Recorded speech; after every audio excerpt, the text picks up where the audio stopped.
속 깊은 곳 두드리는 소리 따라 그곳에 계신 주 여전히 날 사랑해.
다같이 내 몸은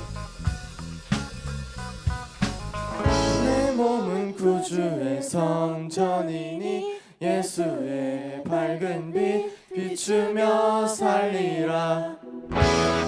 내 안에 계시는 성령님이 늘 함께 하시니 기뻐하리. 내 몸은 구주의 성전이니 예수의 밝은 빛 비추며 살리라.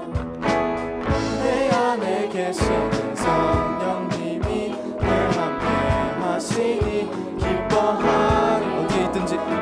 어디에 있든지 무엇을 하든지 주 예수의 영이 함께 하시네. 세상을 향하여 움직이는 교회 되어 내 마음에 한가운데서 주를 높이리. 주여 높임을 받으소서. 모든 영광과 찬송 하나님께. 나를 부르신 자리에서 내 삶을 들어 찬양하리.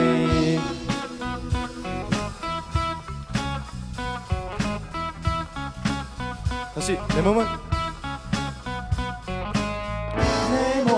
구주의 성전이니 예수의 밝은 빛 비추며 살리라. 내 안에 계시는 성령님이 늘 함께 하시니 기뻐하. 어디에 있든지 무엇을 하든지 주 예수의 영이 함께 하시네. 아멘. 지는 교회 되어 내 마음에 한가운데서 주를 높이리. 주여 높임을 받으소서. 모든 영광과 찬송 하나님께. 나를 부르신 자리에서 내 삶을 들어 찬양하. 주여 높임을 받으소서. 모든 영광과 찬송을 하나님께. 나를 부르신 자리에서 내 삶을 들어 찬양하리. 매일의 걸음이 구별된 걸음으로 내 삶의 고백이 아버지 능력으로. 매일의 걸음이 구별된 걸음으로 내 삶의 고백이 아버지 다시 매일의 걸음이 구별된 걸음으로 내 삶의 고백이 아버지 능력으로. 매일의 걸음이 구별된 걸음으로 내 삶의 고백이 아버지. 우리 목소리 높여서 매일의 걸음이 구별된 걸음으로 내 삶의 고백이 아버지 능력으로. 매일의 걸음이 구별된 걸음으로 내 삶의 고백이 아버지. 다시 한 번 더. 매일의 걸음이 구별된 걸음으로 내 삶의 고백이 아버지 능력으로. 매일의 걸음이 구별된 걸음으로 내 삶의 고백이 아버지 능력으로. 어디에 있든지 무엇을 하든지 주 예수 영이 함께 하시네. 세상을 향하여 움직이는 교회 되어 내 마음에 한가운데서 주를 높이리. 주여 높임을 받으소서. 모든 영광과 찬송을 하나님께. 나를 부르신 자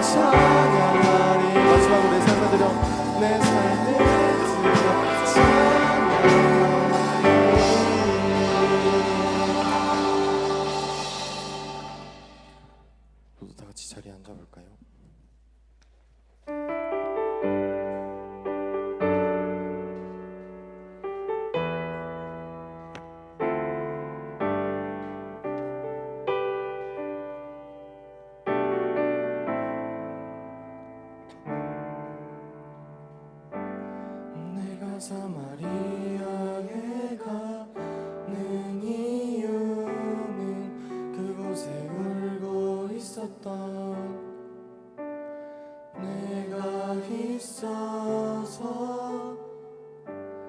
햇볕이 따갑고 그늘도 없는 낮에 나는 기다렸단다. 내가 내게 오기를 아무도 찾지 않는 한낮의 우물가에 어젯밤을 다 잠든 내가 내게로 온다. 아무도 찾지 않는 한낮의 우물가에 이제껏 삶에 지친 내가 내게로 온다. 나는 사마리아 여인에게 말을 건다. 기쁨의 차 말을 건다. 하늘 보자 내려놓고 그래 여기에 왔다고. 넌 내게 다시 재촉한다. 그 물을 내게 달라 한다. 넌 이미 보았다. 그 물이 여기에 바로 내 안에 있어.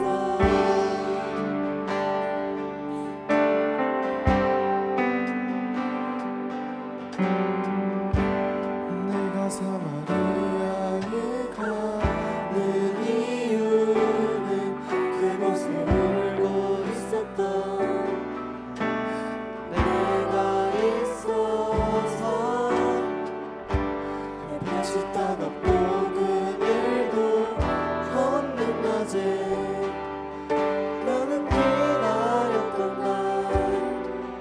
네가 내게 오기를 아무도 찾지 않는 한낮의 우물가에 어젯밤을 다 잠든 내가 내게로 온다. 아무도 찾지 않는 한낮의 우물가에 이제껏 삶에 지친 내가 내게로 온다. 나는 사마리아 여인에게 말을 건다. 기쁨의 참 말을 건다. 하늘 보자 내려놓고 그래 여기에 왔다고. 넌 내게 다시 재촉한다. 그 물을 내게 달라 한다. 넌 이미 보았다. 그 물이 여기에 내 안에 있어. 나는 사마리아 여인에게 말을 건다. 기쁨의 참 말을 건다. 하늘 보자 내려놓고 그래 여기에 왔다고. 넌 내게 다시 재촉한다. 그 물을 내게 달라 한다. 넌 이미 보았다. 그 물이 여기에 내 안에 있어.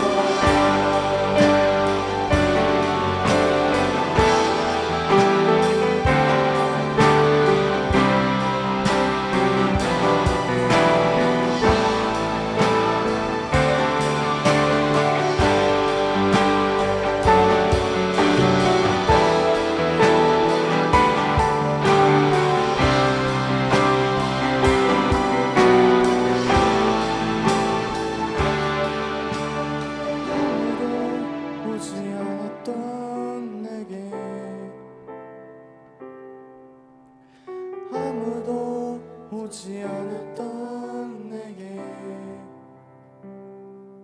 그 누구도 찾지 않았던 내게 아무도 보지 않았던 내게 아무도 오지 않았던 내게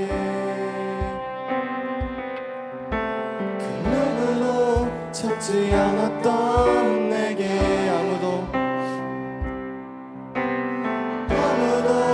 보지 않았던 내게 아무도 오지 않았던 내게 그 누구도 찾지 않았던 내게 내가 지금 간다. 나는 사마리아 여인에게 말을 건다. 기쁘며 참 말을 건다. 하늘 보자 내 영혼 고기는 너의 왔다고. 넌 내게 다시 이제 촉한다. 눈물을 내게 달라한다. 너는 이루었던 꿈은 어디에 바로 내 안에 있어. 나는 사마리아 여인에게 기쁘며 참 말을 건다. 하늘 보자 내 영혼 고기는 어디에 왔다고. 내게 다시 이제 촉한다. 눈물을 내게 달라한다. 너는 이루었던 내 안에 있어.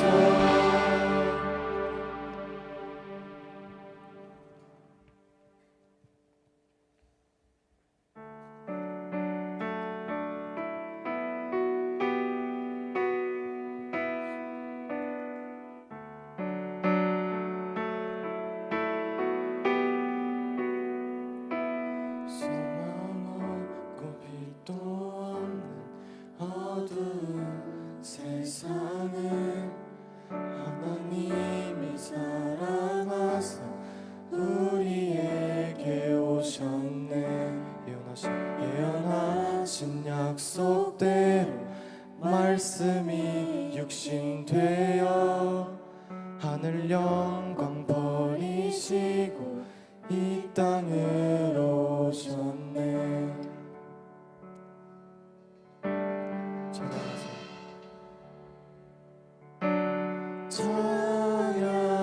찬양하세 우리 주 삼위일체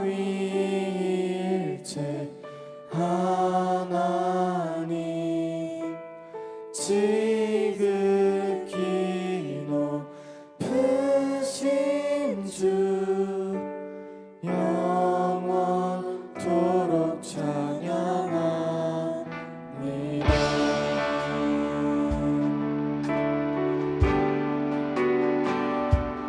주가 지으신 모든 세상을 구원하려 영광의 주 예수님 죽음을 택하셨네. 그 고통 속에서도 주의 뜻 길을 잃은 우릴 위해 십자가를 지셨네. 찬양하세요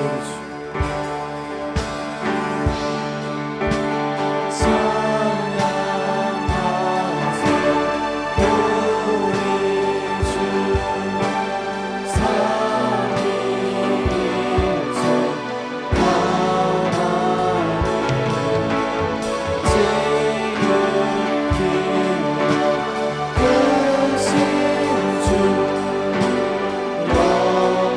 영원토록 찬양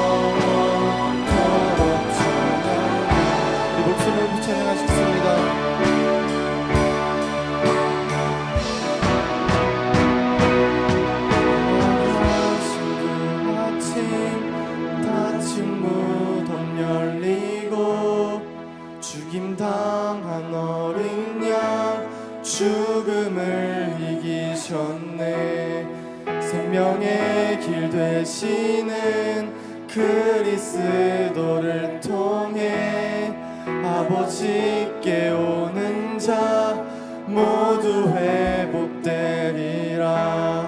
주가 세우신 교회 성령이 이끄시네.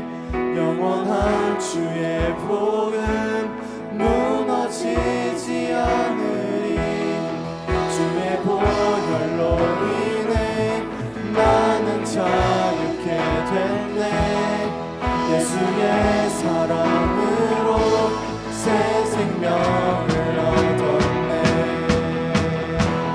찬양하세요 우리 주.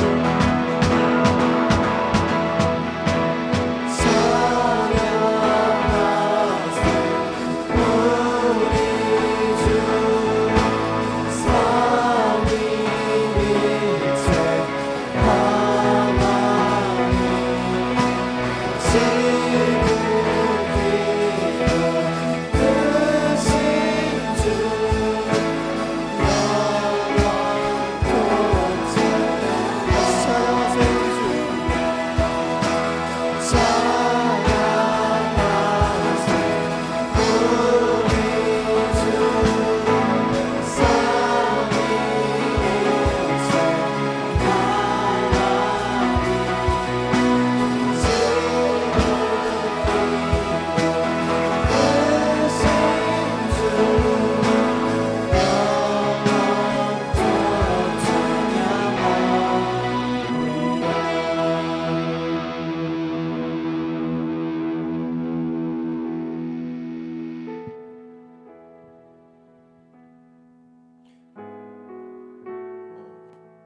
캠프가 바로 다음 주입니다.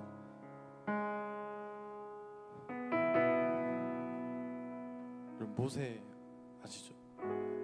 모세가 태어났던 시기는 여러분도 다 아시다시피 바로 왕이 이스라엘 사람들이 난 아기가 아들이면은 그 즉시 죽이라고 명령을 했던 시기였어요.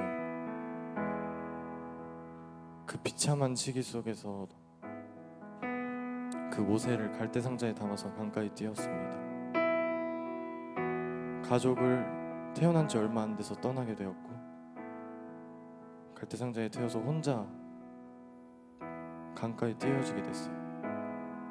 그리고 요셉도 여러분 아시죠? 모든 형제들의 막내이지만 그 누구보다 가족과 형제들을 사랑했지만 사랑했던 형제들의 그 질투심으로 인하여서 요셉은 형들에게 버림을 받았고 팔려서 애굽의 노예로 끌려가게 되었습니다. 10여 년간 감옥 생활을 했고 네, 요셉 그랬었는데 그리고 마지막으로 한 사람 더 다윗 여러분 아시죠? 정말 평범했던 한 가족의 막내였습니다.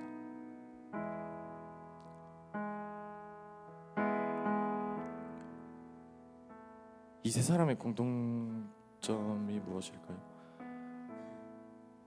지금 여러분들의 삶이 각자 정말 힘든 나날을 보내고 계실 텐데 다윗은 그렇다고 치지만 나중에 고난을 아주 많이 받았죠. 이 세 사람보다 여러분과 저의 삶이 더 비참할 수 있을까요? 하지만 정말 희망도 없고 소망도 없는 그 세 사람을 하나님이 어떻게 쓰셨는지 여러분 다 아시잖아요. 모세는 영적인 지도자가 되어서 이스라엘을 애굽의 땅에서 구출해내었고 정말 많은 기적들을 하나님께서 모세를 통해서 행해 주셨죠. 그리고 요셉은 그 절망적이고 정말 아무 희망도 없는 상황 가운데서도 하나님을 향한 그 신뢰와 믿음을 놓지 않고 계속 살아가다 보니까 하나님께서 애굽의 총리로 세우셨고요. 마지막으로 다윗은 사울에게 계속 쫓김을 당하여서 정말 힘든 나날을 매일매일 쫓기는 삶을 보냈지만 하나님께서 결국 나중에 이스라엘의 왕으로 세우셨습니다. 지금 여러분들의 삶이 어떠한 상황 가운데 있든 간에 저는 확신합니다. 정말 확신합니다. 지금 제가 하는 말이 여러분들 귀에 어떻게 들리실지 모르겠지만 하나님께서 여러분들 삶에 분명히 계획하신 길들이 없을 수가 없습니다.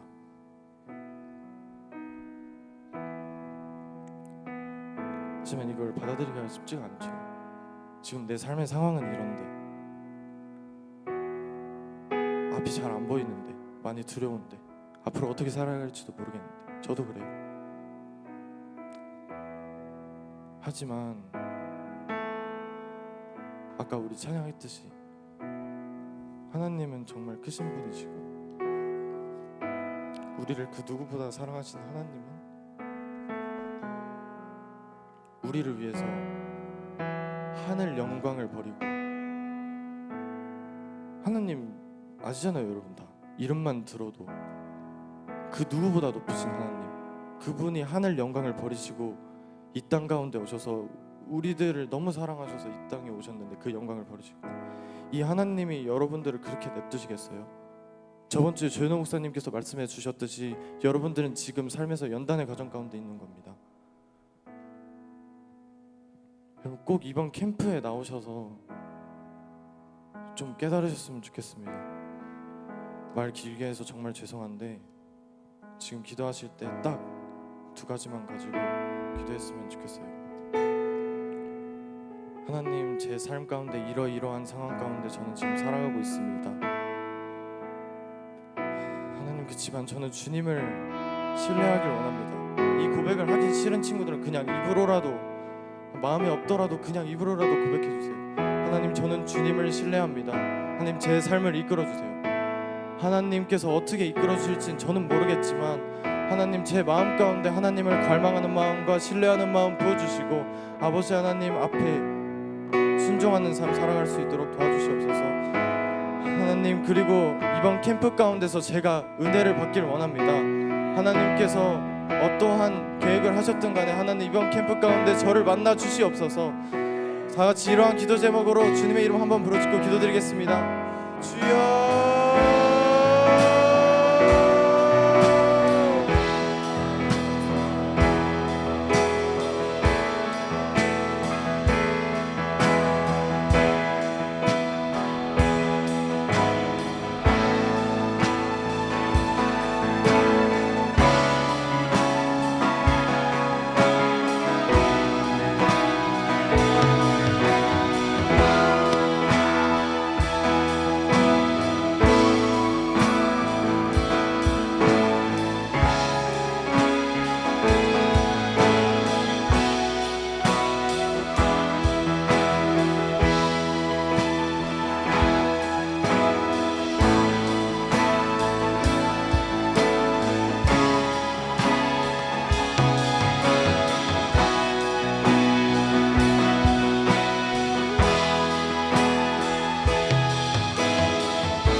사랑하는 하나님 아버지, 오늘도 저희를 주님의 예배의 자리로 불러주시고 예배드릴 수 있는 은혜를 허락하심에 감사드립니다.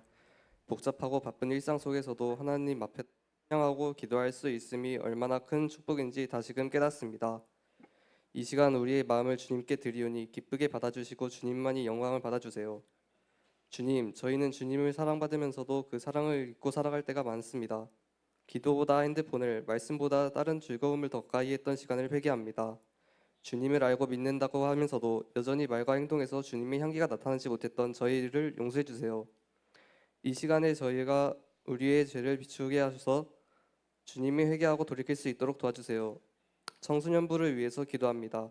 모든 친구들을 하나님 안에서 위로받고 소망을 얻을 수 있게 해주세요. 몸이 아프거나 마음이 지쳐있는 친구들에게 주님의 손길을 닿아 회복과 평안을 누리게 하시고 믿음이 흔들리는 친구에게는 주님을 깊게 경험하게 하여 주세요. 우리가 서로를 품고 사랑하며 하나님 안에서 하나 되는 공동체가 되게 하소서. 다가오는 청소년부 캠프 가운데 주님께서 특별히 함께 해주세요. 캠프를 준비하는 모든 손길에 주님의 은혜를 부어주시고 참석하는 친구들 모두가 주님을 인격으로 깊이 만나는 시간 되게 하옵소서. 그 자리에서 마음이 열리고 말씀이 들려지며 서로를 향한 사랑이 더욱 깊어진 은혜가 있게 해주세요. 이 시간 드리는 예배가 형식적인 예배가 아니라 주님과 깊이 만나는 시간이 되게 해주세요. 생각이 산만하고 마음은 가라앉히고 예배에 집중할 수 있도록 도와주세요. 예배 속에서 들려주시는 하나님의 음성을 듣게 하시고 우리의 마음이 뜨겁게 반응하게 해주세요. 말씀을 전하시는 조현우 목사님께 성령의 능력과 지혜를 더해주셔서 하나님께서 우리에게 주시고자 하는 말씀이 분명하게 전해지게 하옵소서. 그 말씀이 우리 마음 깊이 새겨져 말씀대로 살아가는 청소년바가 되게 하시고 하루하루 삶 속에서 그 말씀을 기억하며 실천할 수 있도록 인도해 주세요. 하나님, 이 모든 예배를 통해 오직 주님만이 높임 받으시고 우리 삶의 주님의 기쁨이 되기를 소망합니다. 감사드리며 살아가신 예수님의 이름으로 기도드립니다. 아멘.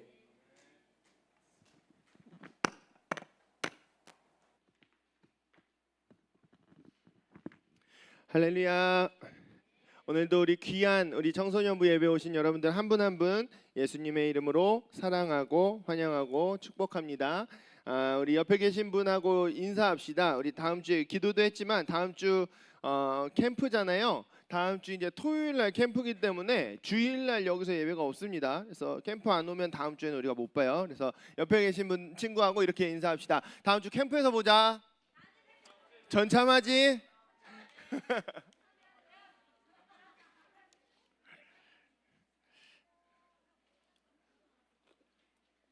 별로 안 물어보네요. 다시 한번 물어볼게요. 우리 옆에 친구한테 이렇게 물어봐 주셨으면 좋겠어요. 멋이 중요한디? 캠프보다 그게 중요해? 다 오는 거죠. 전참하는 거죠, 여러분. 다음 주 캠프에 봅시다. 너무 우리 선생님들이 진짜 열심히 준비하고 계세요. 되게 기대가 돼요. 겨울에도 좋았는데 이번에는 훨씬 더 좋을 것 같습니다. 기대하는 마음으로 오시고 여기 지금 오늘 예배 없는 친구들한테도 연락해서 꼭 같이 다 은혜 받을 수 있도록 우리 다 손 내밀어서 붙잡아서 같이 갑시다. 오늘 우리에게 주신 하나님의 말씀은 창세기 2장 7절 말씀입니다. 창세기 2장 7절 말씀. 우리 거룩하신 하나님의 말씀을 경외하시는 마음으로 합독해 보시도록 하겠습니다. 시작. 여호와 하나님이 땅의 흙으로 지으시고 생기를 그 코에 불어넣으시니 사람이 생명이 된지라. 아멘.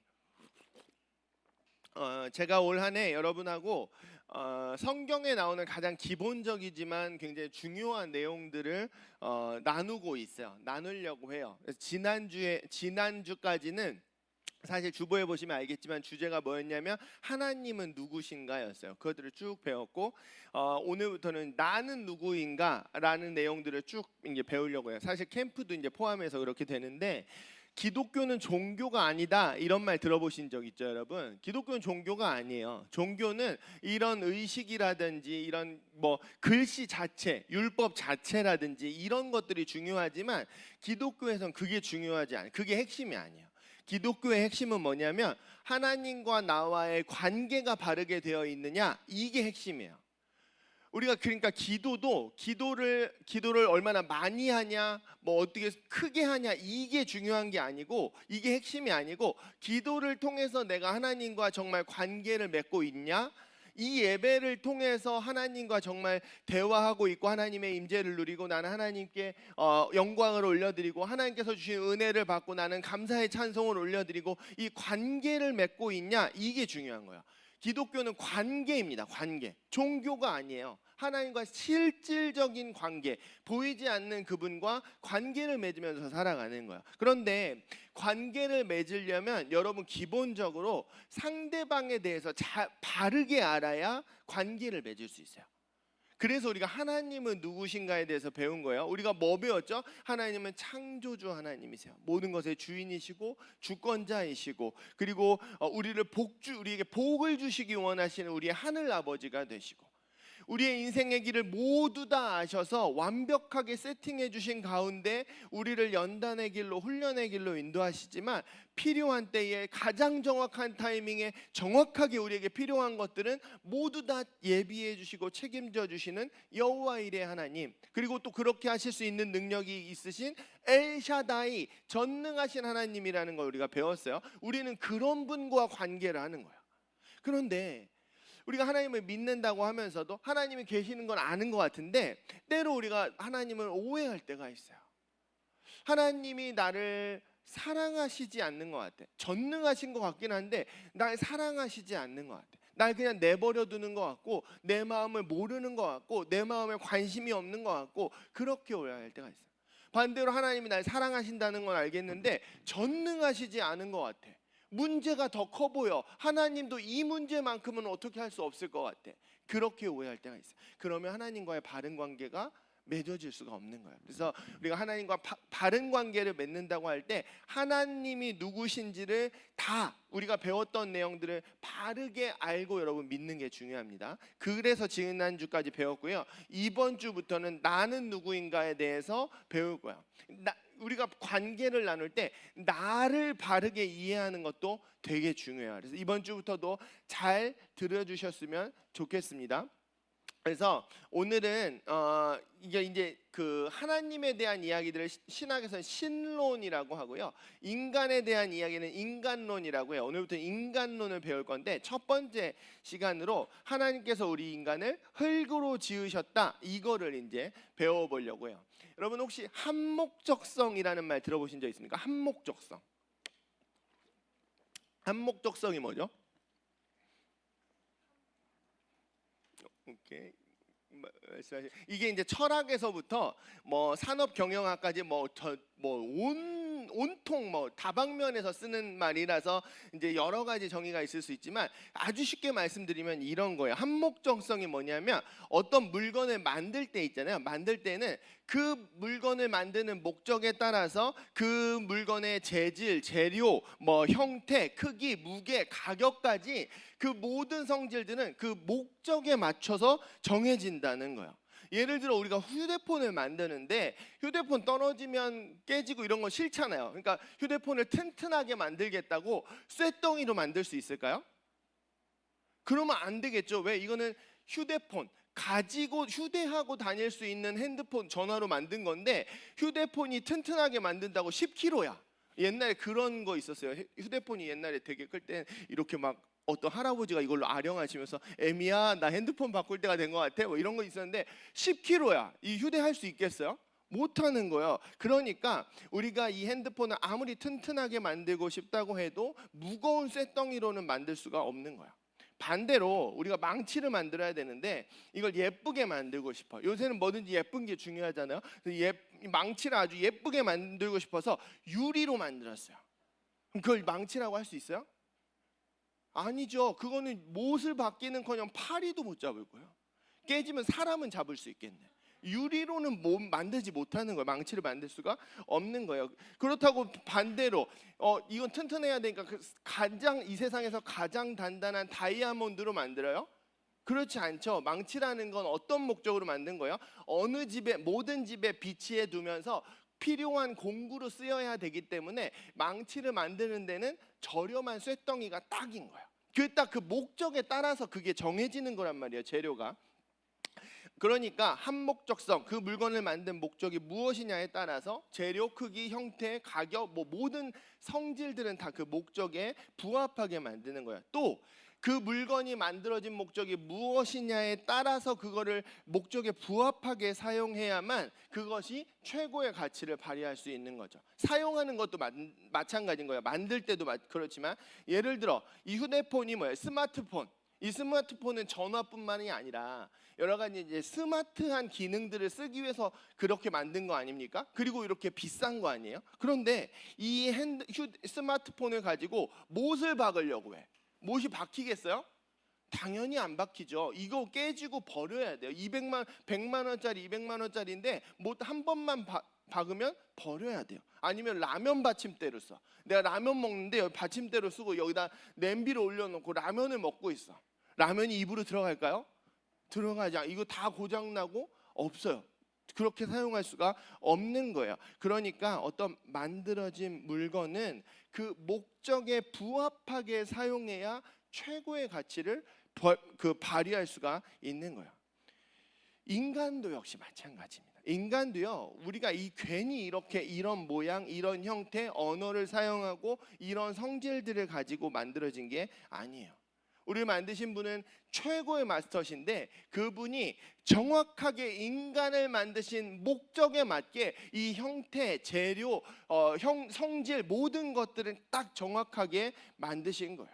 지금은 이제 죄로 우리가 망가져 있기 때문에 그게 완전히 잘 드러나지는 않지만 하나님은 최고의 마스터시기 때문에 그렇게 지으셨어요. 뿐만 아니라 우리가 살아갈 때도 역시, 여러분의 인생을 살아갈 때도 역시 만드신 분, 하나님께서 인간을 만드신 목적에 부합하게 살아가야만 우리가 가장 인간답게, 가장 행복하게 우리가 최고의 가치를 발휘하면서 살아갈 수가 있는 거야. 그런데 그렇다면 이 세상은 어떻게 하겠어요? 우리가 그 목적을 모르도록, 알아도 잊어버리도록, 다른 헛된 목적을 따라 살아가도록, 그러면서 그렇게 살아가다가 영원한 생명을 잃어버리도록 만드는 게 이 세상의 목적인 거죠. 사랑하는 우리 다니엘 친구들, 하나님께서 여러분을 만드신 목적이 무엇인지 아십니까? 우리가 나는 누구인가를 배워가면서 그걸 이제 결론적으로 나 몇 주 후에 이제 배우게 될 텐데, 오늘은 첫 번째로 이제 한 가지를 배울 거야. 근데 중요한 건 뭐냐면 하나님께서 여러분을 만드신 목적이 무엇이냐, 이거를 여러분이 바르게 아느냐 아니냐가 여러분의 존재와 가치를 결정해요. 여러분 거기에 부합하게 살아야, 세상이 말하는 뭐 그런 그 현란하고 호화로운 그런 방식대로 살아갈 때가 아니라 하나님이 여러분을 지으신 목적대로 살아갈 때 여러분은 가장 아름답고 가장 의미 있고 가장 인간답고 가장 행복하게 살아갈 수 있다는 사실을 여러분 꼭 기억하실 수 있으셨으면 좋겠습니다. 그래서 우리가 하나님의 목적을 알려고 하는데, 오늘은 첫 번째, 오늘 본문 말씀에 보면 성경이 하나님께서 인간을 만드실 때 무슨 재료를 사용하셔서 만드셨냐, 이걸 가르쳐 주시거든요. 그렇다면 최고의 마스터이신 하나님께서 사용하신 재료를 알려주셨다는 것은 우리가 한 목적성에 따라서 그렇게 인간을 만드신, 흙으로 만드신 하나님의 의도를 깨달을 수가 있는 거예요. 우리 다시 한번 본문 말씀 한번 읽어볼까요? 하나님이 우리를 뭘로 만드셨는지 주의하시면서 한번 읽어봅시다. 시작.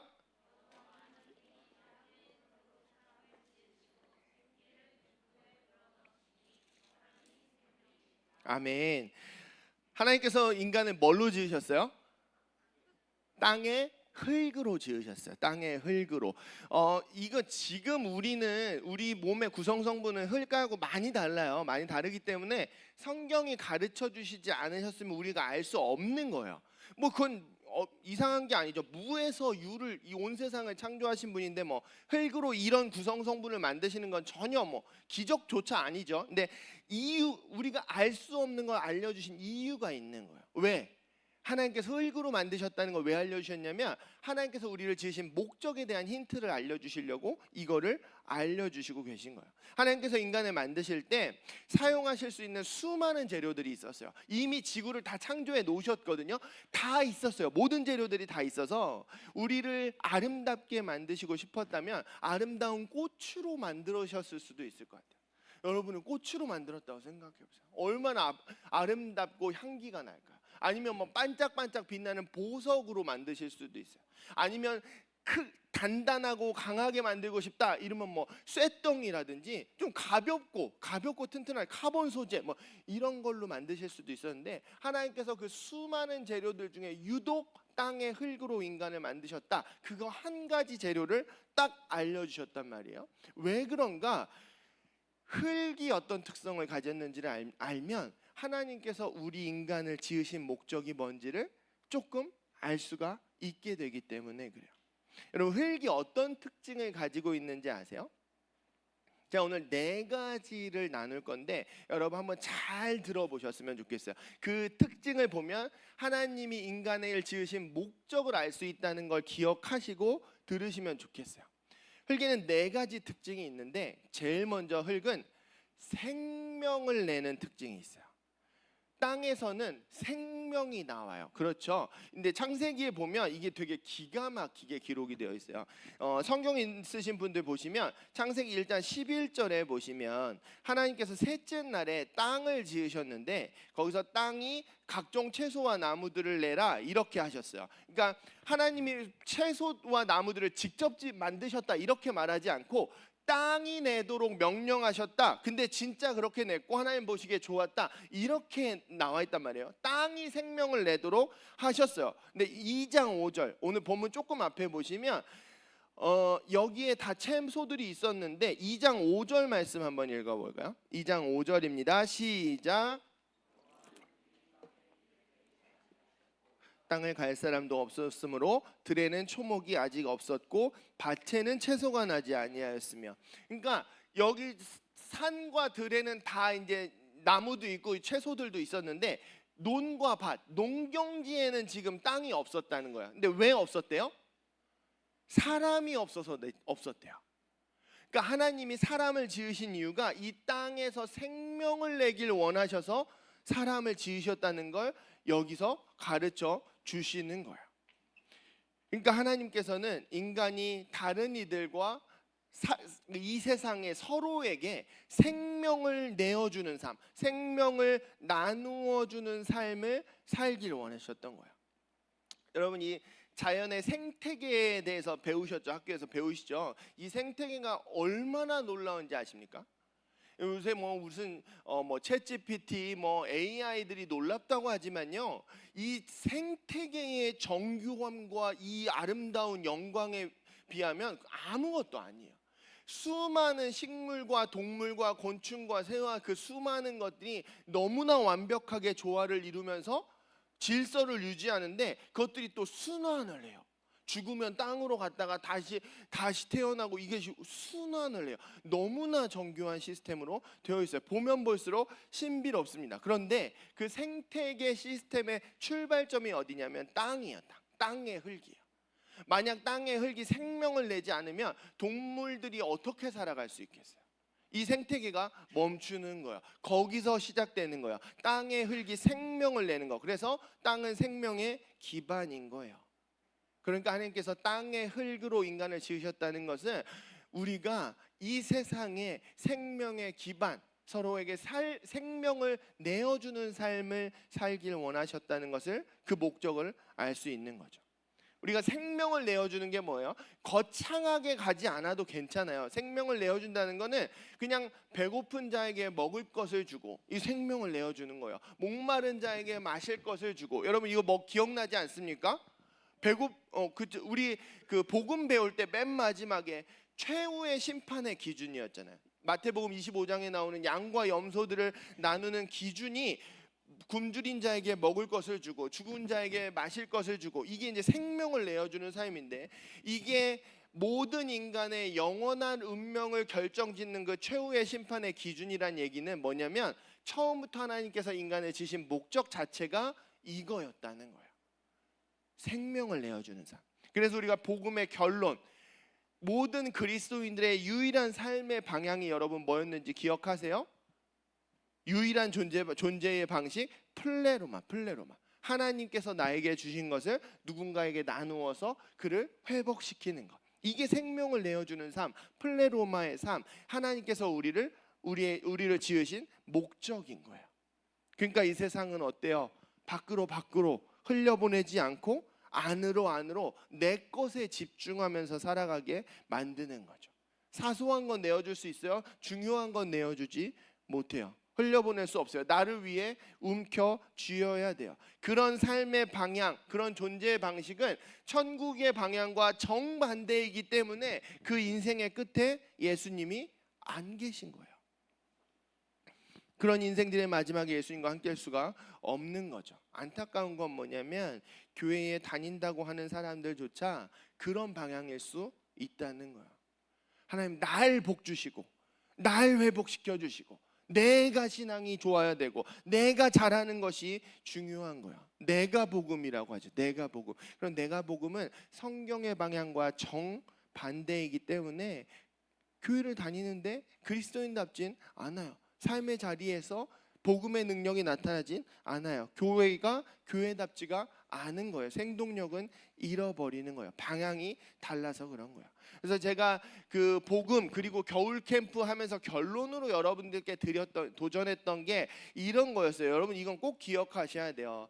내가 정말 예수님을 믿고 내가 정말 하나님과의 관계가 바르게 되어 있느냐, 이거는요 내가 얼마나 열심히 기도를 하고 내가 얼마나 열심히 했느냐 이걸로 판가름 나는 게 아닙니다.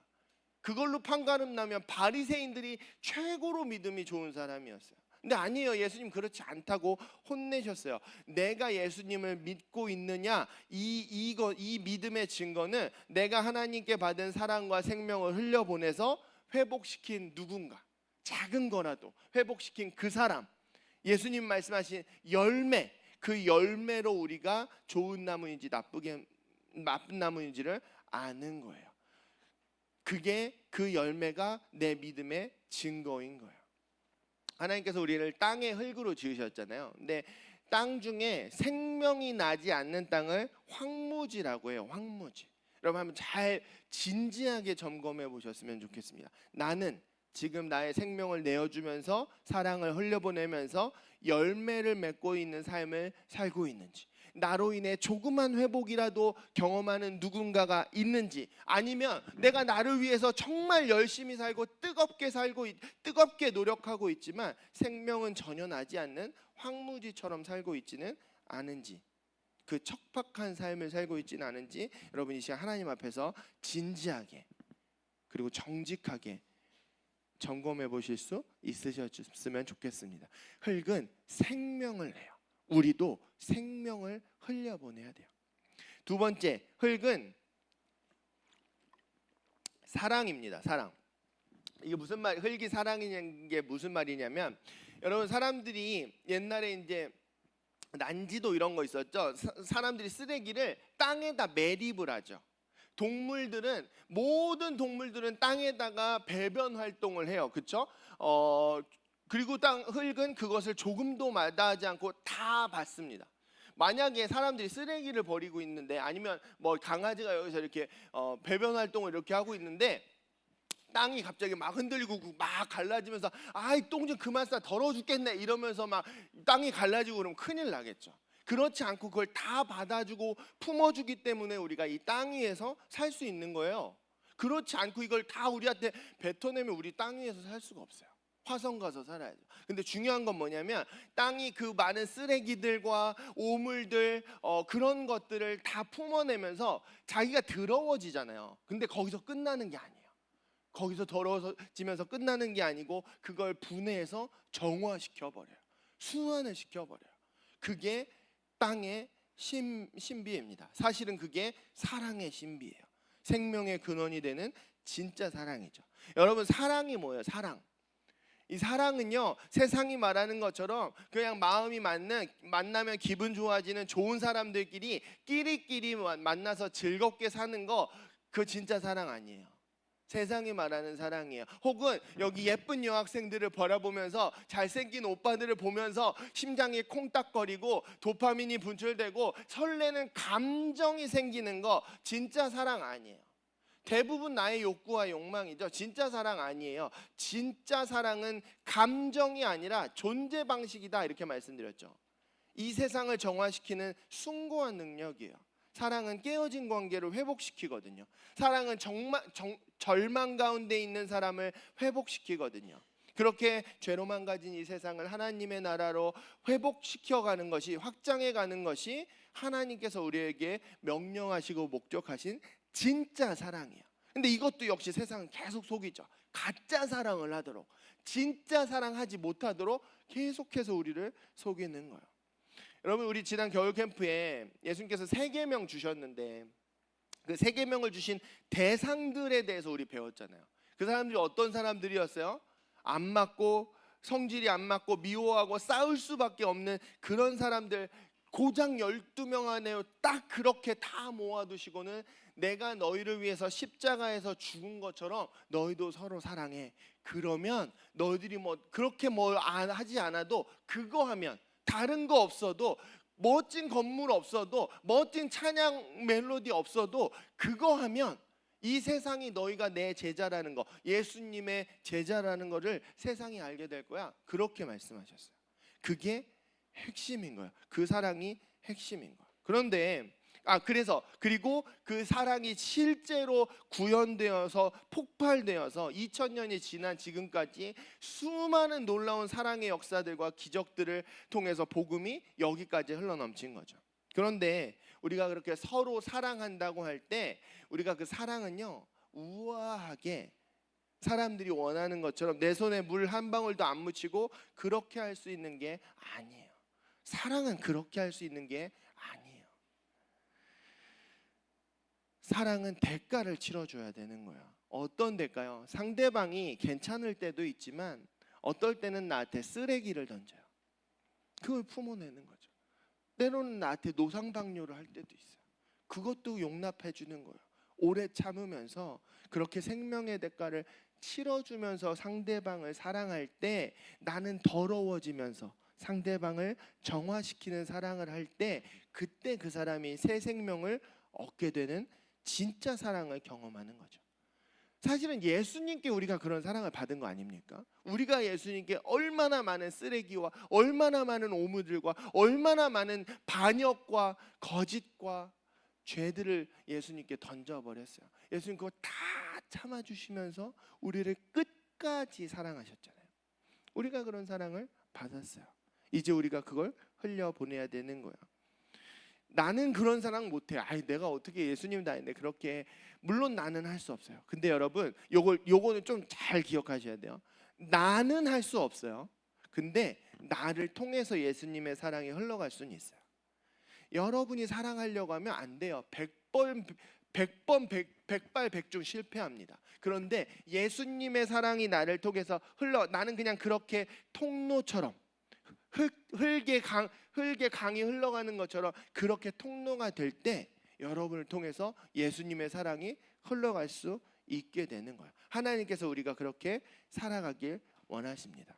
세 번째, 흙은 정직합니다. 정직해요. 그렇죠? 여러분 그 콩을 심으면 뭐가 나요? 절대로 팥이 나지 않죠. 그렇죠? 왕이 바나나를 좋아한다고 해서 사과나무에서 바나나가 나오지 않아요. 그러니까 흙에서 나는 생명은 정직합니다. 정직하게 나와요. 그러니까 그런 흙으로 하나님께서 우리를 지으셨다는 건 뭐예요? 우리도 역시 그렇게 정직하게, 정직이 뭐예요? 바르고 곧게 살아가길 원하시는 거죠. 여러분 우리가 정직하게 살아가야 될 이유가 너무나 명확해요. 뭔지 아시죠? 거짓말하면 지옥 가요. 여러분 아시나요? 거짓말하면 지옥 갑니다. 진짜요? 여러분 성경 한번 찾아봅시다. 계시록 21장 맨 뒤에 계시록 21장 8절 말씀 한번 봅시다. 이게 장난 같지만 장난이 아니에요. 계시록 21장 8절 말씀.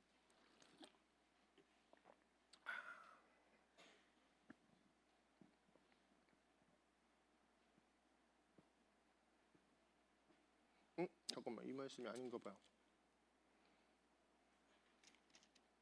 있네. 오케이. 자, 8절에서 한번 읽어봅시다. 시작.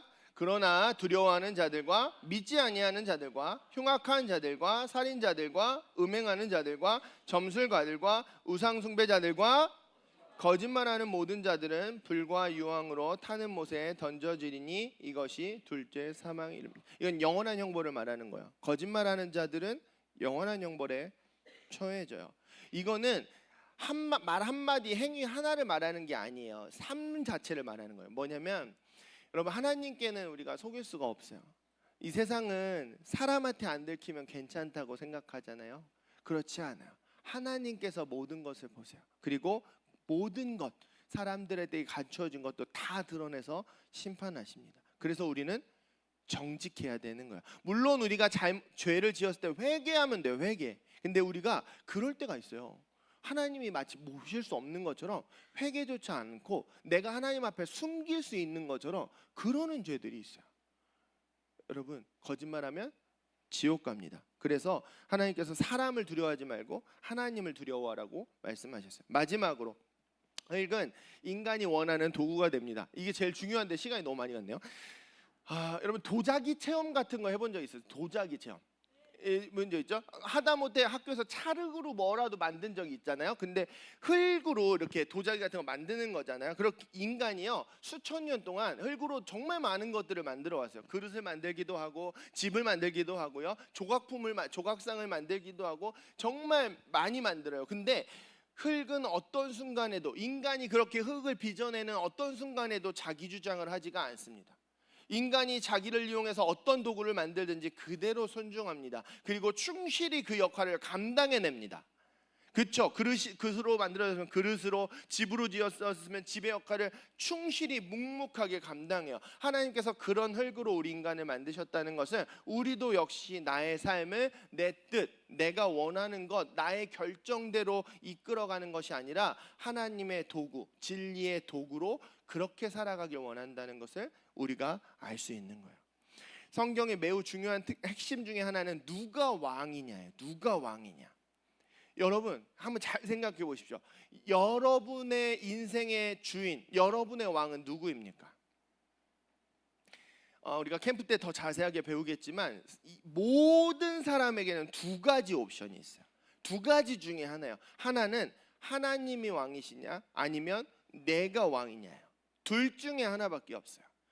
하나님을 왕으로 모시고 사느냐 내가 왕이 되어서 사느냐, 둘 중에 하나예요. 그 수많은 우상들은요 내가 왕이 되고 싶은데 그럴 능력이 없잖아요. 그래서 필요한 것들이고 그거는 부수적인 거예요. 내가 왕이 되냐 하나님이 나의 왕이시냐, 둘 중에 하나인 겁니다. 여러분 이거 진짜로 진지하게 점검해 보셨으면 좋겠어요. 여러분의 인생의 주인은 누구입니까? 이건 종교 행위, 겉으로 보이는 종교 행위와 상관없다고 했죠. 여러분의 삶의 자리에서 친구들과 함께 있을 때 혹은 아무도 보지 않는 곳에서 여러분의 주인은 누구신 거예요? 겉으로 보이는 모습이 아니라 여러분의 삶의 진짜 주인이 누구인가가 중요한 거예요. 그래서 하나님께서는 우리를 흙으로 지으신 거예요. 이렇게 생각해 보세요. 여러분 전에 나눈 적이 있었는데 눈이 안 보이는 사람이 운전을 한다고 여기 우리 대형교회 주차장에서 운전을 해서 서울까지 가겠어 막 고집을 피운다고 생각해 보세요. 그럼 어떻게 될까요? 눈을 감고 운전하면 어떻게 될까요? 여러분 아직 운전 안 해보셔서 모르실 수도 있지만 한번 생각해 보세요. 눈을 감고 운전한다고 생각해 보세요. 뭐 자율주행 같은 거 없고 내가 운전을 한다고 생각해 보세요. 어떻게 될까요? 쾅 부딪히고 나만 다치고 내 차만 부서지고 끝나는 게 아니에요. 그렇죠? 다른 사람을 죽여요. 다른 것들을 부시고요. 지금 이 세상에 여러분 그렇게 되는 거예요. 다 하나님이 주인이 아니니까 내가 주인이 되어서 살아가는데 나는 내 인생의 주인이 될 능력이 없어요. 여러분 없습니다. 그래서 왜 없어요? 우리는 내일 일도 알 수가 없죠. 바로 옆에 있는 나랑 가장 친하다고 생각하는 사람의 마음조차 알 수 없어요. 심지어 이 세상은커녕 내 미래 일은커녕 지금의 나도 이해하지 못하는 게 이 눈먼 인간들의 상황인데, 그런 눈먼 인간들이 내 인생의 주인이 되겠다고 내 인생의 운전대를 잡고 서울을 향해서, 서울에 멋진 것들이 많이 있으니까 거길로 갈 거야, 절대 없죠. 그렇게 되지 않아요. 이 세상 사람들의 인생을 보세요. 내가 서울로 갈 거야. 서울 가지 못해요. 10 중에 8, 9, 100 중에 99는 가지 못합니다. 왜요? 우리는 우리 인생의 주인이 될 능력이 없기 때문에 그래요. 그래서 그리스도인들의 믿음의 본질이 뭐예요? surrender. 이건 순종하고 조금 다른 거 아시죠, 여러분? 순종인데 surrender는 You have to surrender to God 하면 포기하는 거예요. 내가 주인이 되기를 포기하는 거야. 아니 뭐 선택하고 말고 이게 아니라 나는 주인이 아닙니다. 사도 바울이 갈라디아서에서 말하는 것처럼 이제 나는 죽었습니다. 나는 십자가에 못 박혔습니다. 내가 결정하지 않습니다. 내가 원하는 대로 가지 않습니다. 내가 보기에 옳은 대로 가지 않습니다. 이제 나는 나를 사랑하사 나를 위하여 자기 자신을 버리신 하나님의 아들을 믿는 믿음 안에서 가는 겁니다. 주님 베드로에게 말씀하신 것처럼 네가 젊었을 때는 네가 띠를 띠고 네가 가고 싶은 대로 갔지만 나중에 네가 정말 성령을 받고서는 사람들이 너에게 띠를 띠고 사람들이 끌고 가는 대로 너는 가는 거야. 그게 서렌더인 거예요. 사랑하는 다니엘 친구들, 여러분은 정말 지금 어떠신가요? 여러분은 하나님께서 나를 지으신 그 목적대로 그렇게 인간답게 의미 있게 행복하게 살아가고 계신가요? 아니면 나도 모르는 새 이 세상의 거짓말에 속아서 나는 비싼 아이폰인데 못을 두드리면서 아파하거나 라면 냄비로 쓰여지면서 그 라면 냄비에 깔려서 데이고 신음하면서 여러분 살아가고 계시지는 않으세요? 여러분 한번 잘 점검해 보셨으면 좋겠어요. 우리 인간들은 하나님께서 우리를 지으신 목적대로 살아갈 때 가장 의미 있고 인간답고 행복하게 살아갈 수 있습니다. 세상의 거짓말에 속지 마십시오. 사실 대부분의 경우에요, 우리가 고통스러운 아픈 가장 중요한 이유는 다른 사람 탓 아니에요. 환경 때문 아니에요. 진짜 거의 대부분 아니에요. 진짜 우리가 고통스러운 이유는 뭐냐면 그럴 능력 없는 인간이 내 인생의 주인이 되어서 살아가려고 아등바등 거려서 그런 거예요. 여러분 지금 그렇게 아파하고 있지는 않으신가요? 그래서 우리는 무엇보다 먼저 하나님 앞에 진정으로 굴복해야 합니다. surrender 해야 돼요. 내가 원하는 것만 선택하면서 내가 결정하는 대로만 가려는 내 인생의 주인의 자리를 포기하고 하나님께 내 주인의 자리를 내어드리셔야 됩니다. 순종하셔야 돼요. 그때부터 우리는 비로소 진짜 그리스도인으로서 살아갈 수 있는 거예요. 그런 자기 부인을 완벽하게 보여주신 분이 예수님이시죠. 우리 이번 캠프에 다음 주에서 캠프에 그 예수님의 그런 서렌더의 완벽한 모범을 묵상하면 깊이 묵상하면서 우리도 다시 한번 진짜 다시 한번 하나님을 나의 인생의 주인으로 모시고 다시 한번 살아가게 되는 그런 은혜의 시간이 될 겁니다. 여러분 이 시간 다시 다음 주 캠프를 기대하시면서 주신 말씀을 붙잡고 결단하실 텐데 여러분 이건 꼭 하셨으면 좋겠어요. 만약에 내가 내 인생의 여전히 주인이라면 하나님 포기합니다. 그럼 내가 원하는 대로 내가 보기에 옳은 대로 내가 결정한 대로 가지 않고 주님께서 이끄시는 대로 순종하면서 가겠습니다. 그렇게 꼭 결단해 보셨으면 좋겠습니다. 이 시간 우리 사랑하는 주님 한번 간절하게 부르짖고 기도 주신 말씀 붙잡고 기도하도록 하겠습니다. 기도합니다. 주여!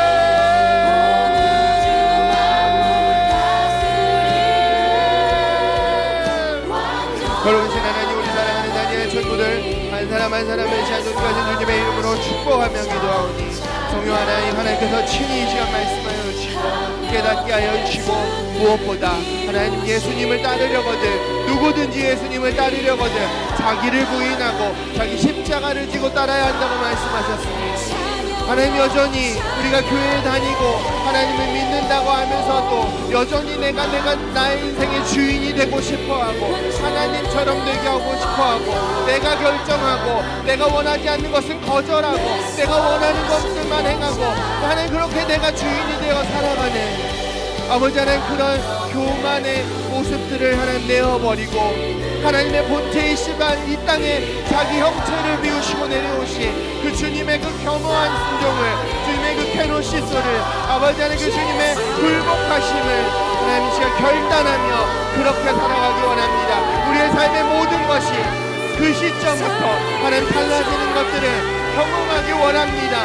이제 내가 살아가는 것이 아니라 이제는 내가 살아가는 것이 아니라 나를 사랑하사 나를 위하여 자기 자신을 버리는 하나님의 아들을 믿는 믿음 안에서 사는 것이라고 사도 바울과 같이 고백하며 나아가기 원합니다. 아버지 하나님 우리가 느끼는 고통들 우리의 삶의 어려움들 아픔들이 사실은 내가 다른 누군가의 탓이 아니라 환경 때문이 아니라 내가 여전히 나의 인생의 주인이 되고자 하고 내가 이 모든 것들을 책임지려고 하나님 그렇게 아등바등 살아갔기 때문은 아닌지 아버지 하나님 깨닫게 하시고 보게 하시고 하나님 위로하여 주셔서 하나님 두려워하지 아니하고 이 시간 십자가에 못 박히게 예수 그리스도와 함께 십자가에 못 박힐 수 있도록 주님 역사하여 주셨소서.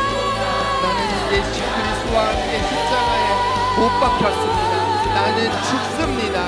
내가 사는 것이 아닙니다. 내가 내 인생의 주인이 아닙니다. 내가 원하는 것, 내가 나에게 탐스러운 것, 내가 결정하는 것들로 가지 않습니다. 주님 은혜를 허락하여 주시고 하나님을 나의 왕으로, 하나님만을 오직 하나님만을 나의 주인으로 모시며 아버지 하나님 우리를 지으신 그 목적대로 주님의 도구로, 주님의 진리의 도구로 하나님 그렇게 살아갈 수 있도록 아버지 하나님 은혜를 허락하여 주시고 하나님 이 시간 위로하여 주시고 하나님 우리의 두려움들을 긍휼히 여겨주시고 내가 죽는 것이 두렵습니다. 자기를 부인하는 것이 어렵습니다.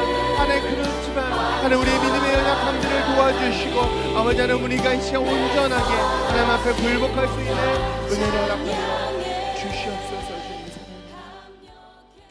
거룩하신 하나님, 오늘 우리 사랑하는 다니엘 청소년부 모든 학생들 하나님께서 나를 지으신 목적이 무엇인지 고민해 보았습니다. 이제 우리가 몇 주 동안 하나님이 우리를 지으신 목적들을 회복해 나갈 때에 성령께서 친히 말씀하여 주시고 특별히 이 세상의 거짓말들을 분별할 수 있는 지혜들을 허락하여 주셔서 이 세상의 길이 아니라 주님께서 우리를 지으신 목적대로 참으로 인간답게 의미 있게 행복하게 그리고 최고의 가치를 발휘하며 살아가는 우리 모든 다니엘 친구들 될 수 있도록 주님 말씀하여 주시고 우리와 동행하여 주시옵소서.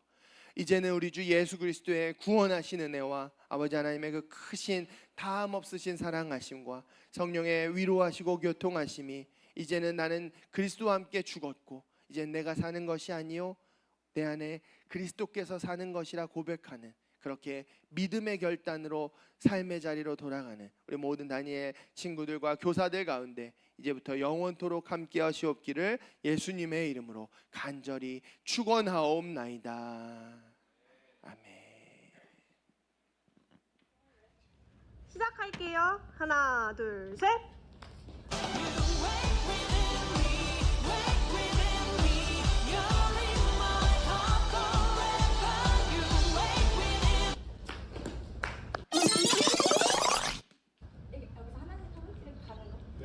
시작할게요. 하나, 둘, 셋.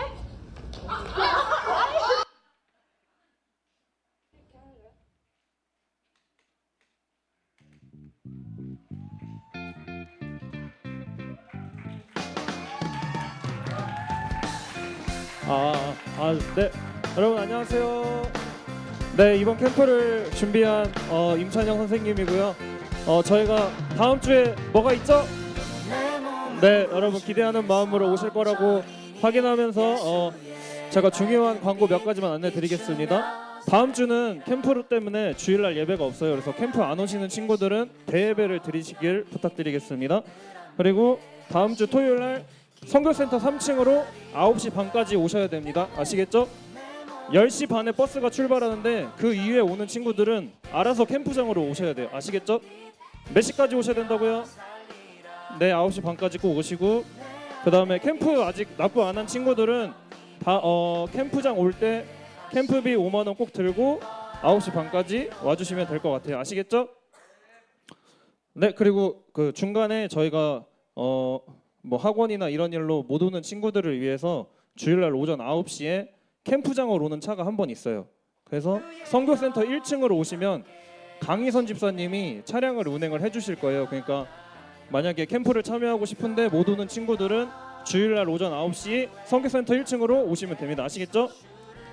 네, 다음 광고 띄워주세요. 네, 여러분 우리가 삶의 예배에서 잘 삶의 예배를 드리고 있나요?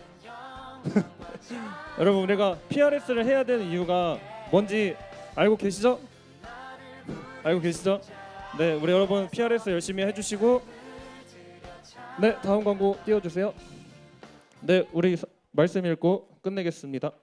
시작. 여호와 하나님의 땅에 흙으로 사람을 지으시고 생기를 그 코에 불어넣으시니 사람이 생명이 되니라. 창세기 2장 7절 말씀. 아멘. 캠프 때 만나요. 밝은 빛